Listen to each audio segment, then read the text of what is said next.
Tara na mga kakamay, halina't sa panonood ng aking video at livestream, kung saan may matutunan bawat aking tinuturo. Yo, what's up kakamay? It's nice to be back. So, nandito tayo ngayon sa sa Siniluan. Pero iba na ang tambayan ko. Nandito yung dati natin tambayan, mga kamay. May mga tao kasi doon. So, dito wala. Dito tayo mag-vlog, mga kamay. Tingnan muna natin ang beauty ng nature habang nag-aambon-ambon, mga kamay. So, nasa palayan tayo, mga kamay. At nandito tayo sa may wetting shed na sa Barangay Suli, mga kamay. Pero boundary na yan ng Siniluan yan, tulay na yan, mga kamay. Pag-akit mo, Siniluan na po yan. So, for today's vlog, mga kamay, siguro 4 days na yata tayong walang vlog. Usapang masisipag sa pag-vlog. So, hindi po ako yun. Hindi ako kasali dun, mga kamay, kasi pag may time lang, doon tayo nakapag-vlog. Tulad ngayon ng ginagawa natin, nag-vlog tayo. So, pag-uusapan natin, mga kamay, yung masisipag mag-vlog dito sa Sword Family, mga kamay. So, dalawa yung sinelect ko at nabanggit na rin niya ni Japper Sniper, mga kamay, yung masisipag mag-vlog. At ito yung nabanggit niya, mga kamay. Siyempre, pag-uusapan natin si Matepo tsaka si Katuba, mga kamay. So, isa yun sa mga very consistent when it comes sa vlogging, mga kamay, sa pag-upload sa kanilang channel. Kaya naman, mga kamay, kahit pa paano nagkakaroon sila ng parang decent na views sa kanilang vlog. At meron talagang sumusuport sa kanila pagdating sa sa mundo ng vlogging, mga kamay. So, yun, sa mga viewers syempre na nagko-comment sa atin, isa to sa mga suggestion, mga kamay, si Matepo. Pero si Katuba, mga wala pa nag-comment. So, inad ko lang gawa ng nabanggit nga ni Japper na yun nga, pag may pa-challenge, isasama silang dalawa, mga kamay, para makita natin yung consistency when it comes sa vlogging, mga kamay, yung dalawang content creator na yan, kakilala natin, kaibigan natin si Katuba. So, yun ang i-discuss natin, mga kamay. So, yun, disclaimer lang ulit, mga kamay. Yung pinapakita ko sa inyong details is kinuha ko po sa kanilang channel at naka-public naman po yun. At tinotal ko po yung views tsaka vlogs nila this March. So, hindi pa po tapos yung March. Ano pa lang ngayon, March 20. So, nagkaroon tayo ng chance, mga kamay, kasi bumiyay tayo ng maaga. At meron pa naman tayong ample time para makapag-vlog. So, lahat ng details, mga kamay, syempre mapapanood nyo na sa screen para masundan nyo po yung natin, sinasabi natin dito sa content creator na ipa-vlog natin. So, review and revenue update. At ang natin dito, RPM natin sa dalawa is nasa range lang 1.8 dollars per 1k views. Tapos ang palitan natin sa 50 something, mga kamay. So, let's start, mga kamay. Kasi mabilis lang to, dalawang vlogger lang naman. Hindi ko alam kung abot ng 8 minutes, pero okay lang, walang problema yan. At yun nga, pag-usapan natin muna si Katuba official. So, si Katuba, part ng Kabunuto, kinakanuto, Step official vlog. So, nandun siya nag-stay. At dati, background lang, dati nag-stay din si Katuba sa Bukana. Pero later on, nag-settle down siya kinakanuto, mga kamay, which is syempre comfortable at the same time, mga kamay, yun nga, naging part siya ng team Aswang yata. So, pinapasali ako dun, mga kamay, pero paghubo ng papakitang puwet na kaya na naman. So, anyway, mga kamay, Katuba official, meron siyang 23.6k. So, nandito ang contact ko natin sa cellphone. Nakapag-vlog na po siya this March ng 25. So, kung pa lang ngayon, March 19 o 20, halos daily vlog, kumbaga, one vlog a day. So, mahirap po yun, mga kamay, kasi sa ating channel, mga kamay, hindi tayo makapag daily vlog, gawa ng may trabaho tayo. So, dun sa 25 na vlogs ni Katuba, mga kamay, nakakuha siya ng 90,800 na views, which is pag kinonvert natin yan sa revenue into dollars, that's around 163.44 dollars, mga kamay.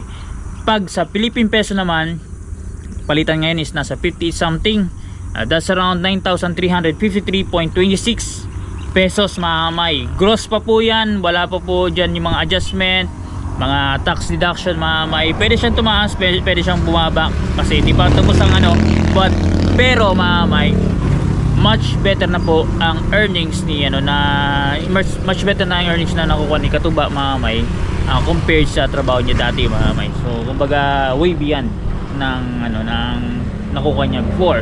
So, hindi pa po dito kasali yung perks na na nakukuha yung super chat, mga membership, mga kamay, doon sa kanilang channel. So, kumbaga, kay ano lang ang naging advice ko rin kay Katuba, since na full time vlogger na siya. So yun nga, diyan na siya kumukuha ng source of income. So pagigihan na lang niya, lalo may suporta na siya talagang sa akin mga may assessment ko kay Katuba is meron siyang kumbaga solid na viewers sa kanyang channel, kahit nasabi natin maliliit, pero solid yung mga may pagbawas na nakapanood ng kanyang YouTube channel or mga uploads. So that's it mga may Katuba. So soon, yun nga, magkikita kami dyan ni Katuba. May time na, or may plano ako mamaya po sa Batangas para yun nga, magano lang muna magliwaliw kahit pa paano. So dito na tayo mamay sa last kay Matepo Official Vlog. So history ni Matepo, ito yung tao na hindi talaga mamay, isa sa mga great example na hindi sumuko sa pagko-content o pag-vlog, kahit na meron sa kanya nanonood, sumusuporta o wala, may patuloy siya sa paggagawa ng content mamay, lalo na mamay ngayon na nagkaroon siya ng support o suporta mamay coming from the viewers mamay, dahil sa pagiging niya consistency when it comes sa vlogging mamay. Kaya yun nga, sabi nga mamay, pag may tiyaga may nilaga. So ito na yung pursuit flavor na inaasahan sa ni Matepo sa kanyang channel mamay, dahil din sa sipag niya mamay at consistency. So nabubulil ako mamay. So si Matepo mamay, meron siyang 22.3k na subscribers count. Nakapag-vlog po siya ng 41 this March. So, hindi pa po tapos yan, parang Kuya Nolly Vlog. So meron ako nabasang comment regarding sa parang tamad yata mag-vlog or tingin ko hindi. 41 is more than enough mamay na sa isang content creator na makapag-upload sa isang araw ng 2-3. So napakahirap na po ng mamay.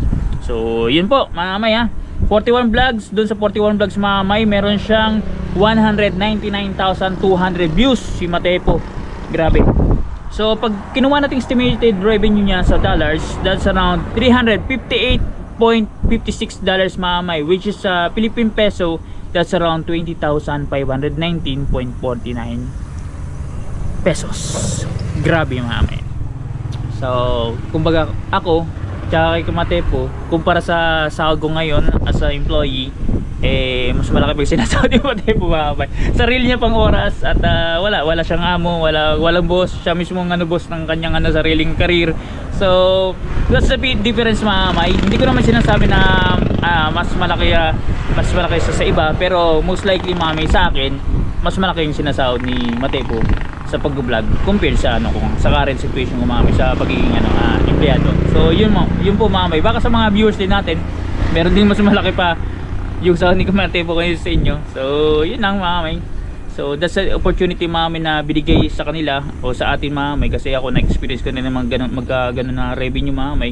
Kumbaga masarap sa pakinamdam mamay na nakakapag alam niyo mamay yung hindi naman sobrang liberty when it comes sa sa time. Kumbaga at least mamay makakilos ka ng yung sa gusto mo, sa decision mo mamay, na walang nag-hold back sa iyo. So yan ang advantage mamay sa pagiging content creator pag once na establish mo ang isang channel mamay. So that's it mamay. So feel free mamay to comment down below yung mga sinasuggest ng mga content creators dito man sa Sword Family mamay or sa iba na pinapollow nyo, para ma-review natin ang kanilang channel, para at least may vlog natin dito sa ating channel mamay. So yun, paalala ni Vlogs mamay, don't skip ads sa lahat ng mga content creators na pinapollow nyo, ako man o sa mga lahat ng inikutan nyo, kasi alam nyo na dyan kami kumikita sa mga content channel. So paano yan mamay, see you sa next vlog natin. Problema na kaya namang masolusyonan. Ako si Pidox Official, wasap sa inyo mga kakamay.